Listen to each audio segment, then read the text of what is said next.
6 investigates now, and an exclusive tonight surrounding the Southside explosion trials. We talked to Bob Leonard Jr. about the latest suspect now agreeing to plead guilty in the case. Call 6 investigates. Rafael Sanchez joins us now with a story you will see only on RTV6. Rafael. Erica, good evening. Gary Thompson's plea change hearing is on Friday. His decision would spare the victims' families and the homeowners of Richmond Hill the agony of another trial. We spoke to the second suspect who was convicted last year of murder and arson in this case.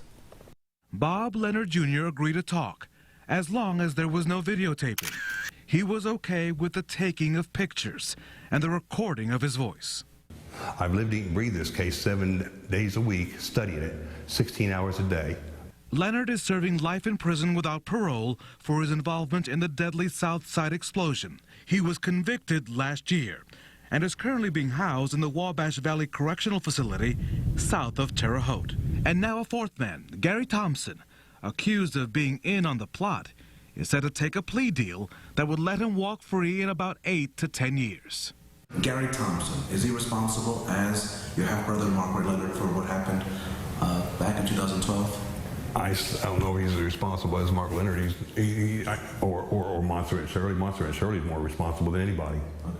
But Gary Thompson is the next one to go on trial. He said he was. He said he did it. His statement said he did it. He said he was part of it. Thompson was allegedly offered $5,000 to help set the home on fire in the Richmond Hill subdivision in a foiled attempt weeks before the actual explosion. But Leonard puts all the blame at the feet of Monserrate Shirley and her then-lover, Mark Ray Leonard. Your half-brother Mark Ray Leonard, yes, is now seeking an appeal. Should he rot in jail? I don't know. I don't think he should get life without parole, and Monserrate Shirley should get her deal when she was more guilty than him. So you think that Monserrate was more guilty? I know she was. Then she lied. But they called Mark Ray Leonard the mastermind. Mastermind of what? And so, Erica, Leonard tells me that he's very angry that he did not get to testify in his trial and that he wishes that experts had challenged the prosecution's witnesses. He also believes that there's a valve that he saw on television that will prove his innocence. In fact, he has challenged us to find that valve. We've been trying to find that valve through our Skycam pictures.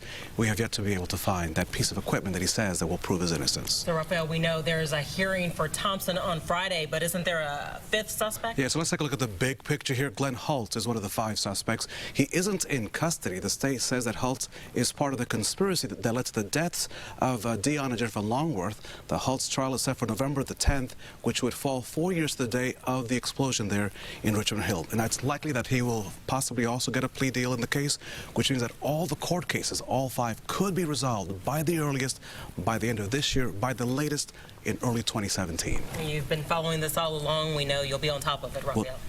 Thank you. Closing arguments.